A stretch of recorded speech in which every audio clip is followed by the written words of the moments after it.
Assalamualaikum warahmatullahi wabarakatuh. Waalaikumsalam warahmatullahi wabarakatuh. Alhamdulillah wassalatu wassalamu ala sayyidina Rasulillah sayyidina wa maulana Muhammad ibn Abdullah wa ala alihi wa sahbihi wa mawalah. La haula wa la quwwata illa billah, amma ba'du.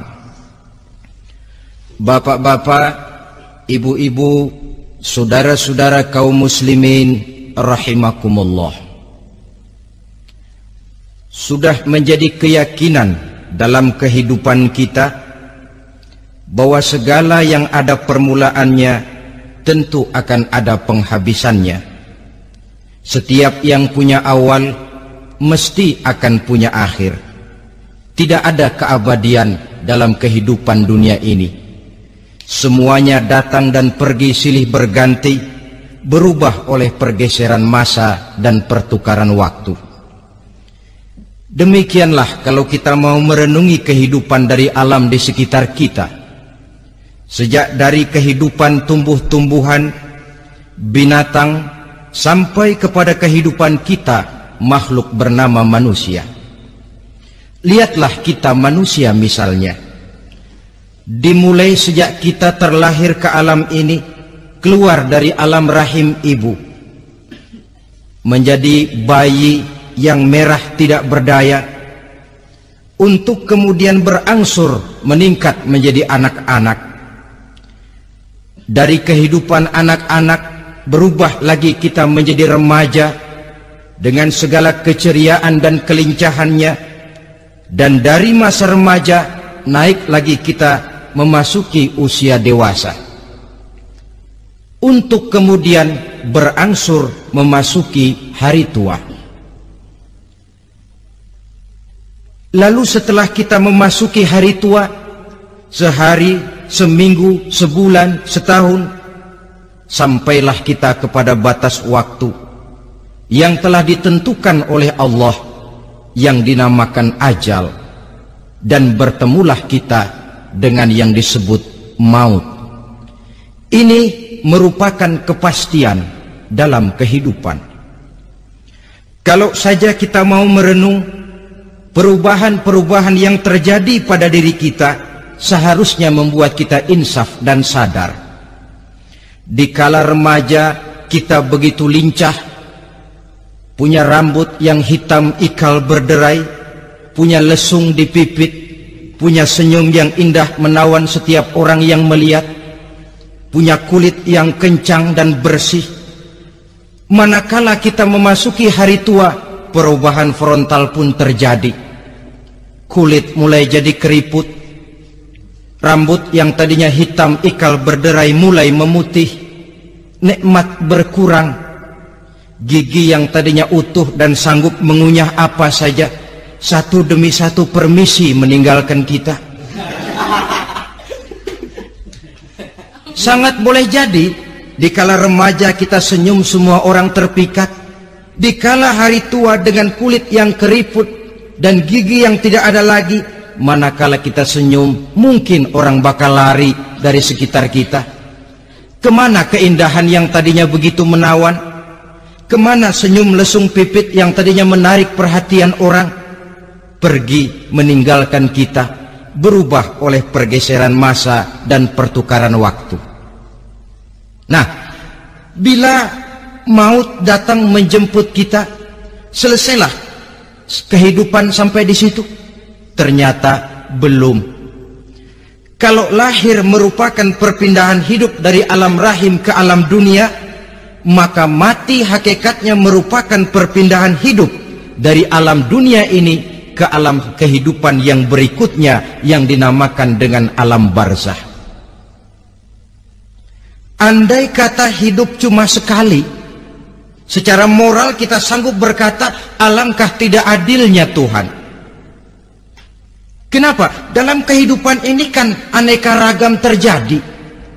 Ada orang yang zolim, ada orang yang dizolimi, ada orang yang membunuh, ada orang yang terbunuh, ada orang yang kaya, ada orang yang miskin, Ada orang yang jujur, ada orang yang menghalalkan segala cara. Sehingga banyak ketidakadilan yang terlepas daripada pengadilan dunia. Lalu orang pun bilang, di dunia ini katanya banyak pengadilan tapi sulit keadilan. Di dunia ini mudah mencari pengadilan tapi sulit untuk mencari ketidakadilan. Andai kata hidup cuma sekali, tidak akan ada hidup sesudah hidup yang sekarang ini. Bagaimanakah nasib mereka yang lepas dari pengadilan dunia ini? Alangkah tidak adilnya Allah, andai kata tidak ada kehidupan sesudah hidup yang sekarang. Tentulah akan terjadi di mana orang menghalalkan segala macam cara untuk mencapai tujuan. Yang penting kan saya kaya, yang penting kan saya punya jabatan dan kedudukan tinggi. Kalau perlu jilat atas, kalau perlu sikut kiri kanan, sikut kiri kanan, kalau perlu injak bawah, injak yang bawah. Ini prinsip daripada orang-orang komunis, dan pantas karena mereka tidak percaya kepada kiamat. Pantas karena mereka tidak percaya akan adanya kehidupan sesudah hidup yang sekarang ini. Maka saya menghimbau kepada seluruhnya, kita sudah kadung menyepakati negara ini berdasarkan Pancasila. Kita sudah kadung konsensus bahwa PKI dengan seluruh ajarannya tidak punya hak hidup di bumi Pancasila yang kita cintai ini. Maka salah satu ajaran PKI tujuan menghalalkan cara. Kita orang Indonesia yang berbudi pekerti luhur, yang punya nilai budaya tinggi, janganlah sampai mencaci PKI, membubarkan PKI, mengutukkan PKI, tapi dalam kehidupan sehari-hari prakteknya prinsip komunis kita pakai. Apa itu? Tujuan menghalalkan cara. Asal sudah tujuan tercapai, cara apapun saja halal. Itu pandangan hidup orang yang tidak percaya kepada adanya hari akhirat. Sebagai muslim yang yakin akhirat ada, kiamat pasti akan datang. Hidup tidak cuma sekali. Maka kalau kita zalim, kalau kita berbuat aniaya, kalau kita melakukan korupsi, kalau kita merugikan orang lain, boleh jadi kita terlepas daripada pengadilan dunia.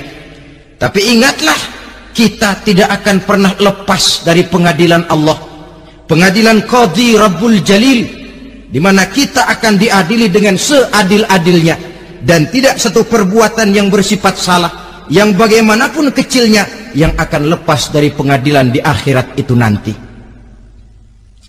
Pantas saja kalau satu hari malaikat Jibril datang menasehati Rasulullah sallallahu alaihi wasallam, yang artinya juga menasehati kita semua.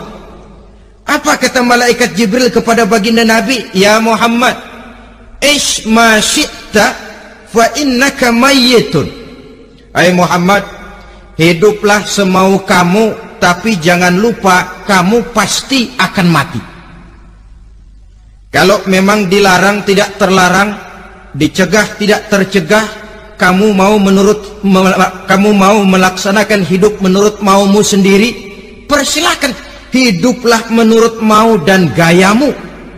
Tapi jangan lupa, fa innaka mayyitun, satu saat kau pasti bakal mati. Dan mati itu bukan akhir dari segalanya, dia babak baru bagi kehidupan selanjutnya.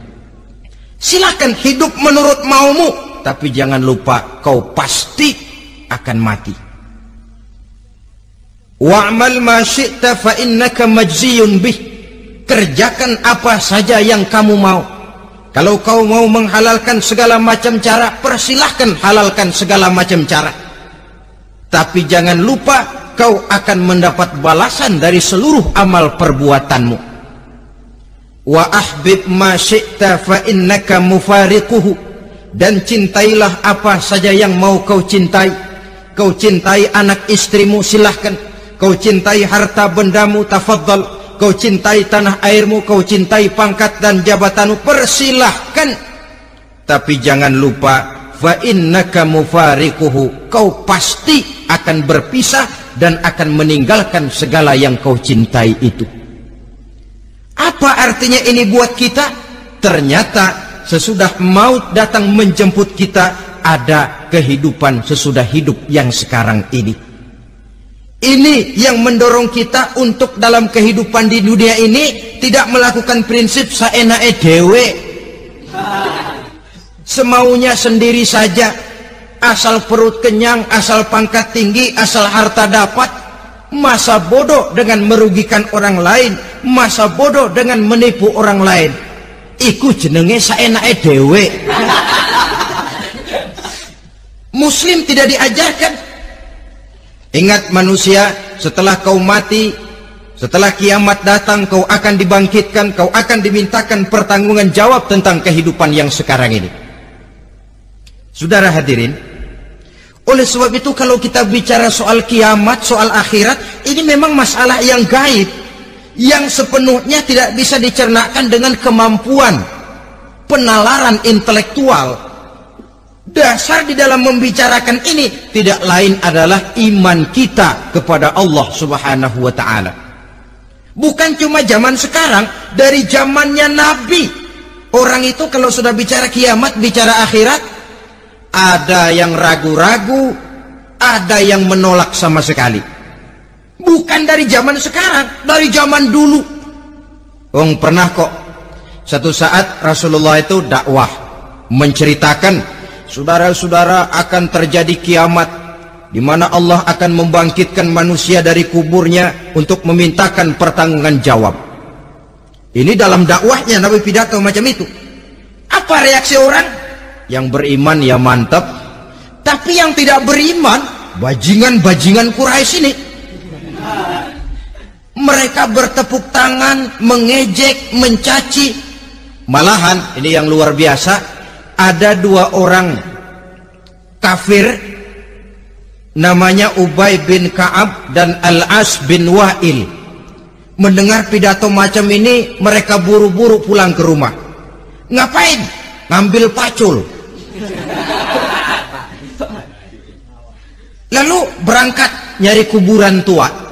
Dia gali itu kuburan, tulang-tulangnya diangkut, dibawa ke depan Nabi. Ya Muhammad, tulang-tulang yang udah hancur begini, siapa yang bisa ngidupin lagi? Yang macam-macam aja kamu Muhammad, nggak rasional, nggak masuk akal. Allah menjawab. Apa kata Allah? وَضَرَبَ لَنَا مَثَلًا وَنَسِيَ خَلْقَهُ قَالَ مَنْ يُحْيِي الْعِظَامَ وَهِيَ رَمِيمٌ قُلْ يُحْيِيهَا الَّذِي أَنْشَأَهَا أَوَّلَ مَرَّةٍ وَهُوَ بِكُلِّ خَلْقٍ عَلِيمٌ. Mereka memberikan perumpamaan kepada kami, kata Allah. Mereka melupakan asal kejadiannya. Mereka bertanya, siapa yang sanggup menghidupkan tulang belulang yang sudah hancur kayak begini? Qul yuhyiha allazi ansha'aha awwala marrah. Katakan kepada mereka Muhammad, yang akan menghidupkannya adalah dia yang telah menciptakannya pertama kali dulu. Kalau dia sanggup menciptakan, dia tentu lebih sanggup lagi untuk mengembalikan reproduksi ciptaan itu sebagaimana semula.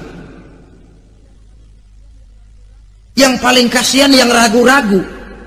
Akhirat itu ada apa enggak sih? Kiamat itu ada apa enggak sih? Lantaran ragu-ragu, terombang-ambing dia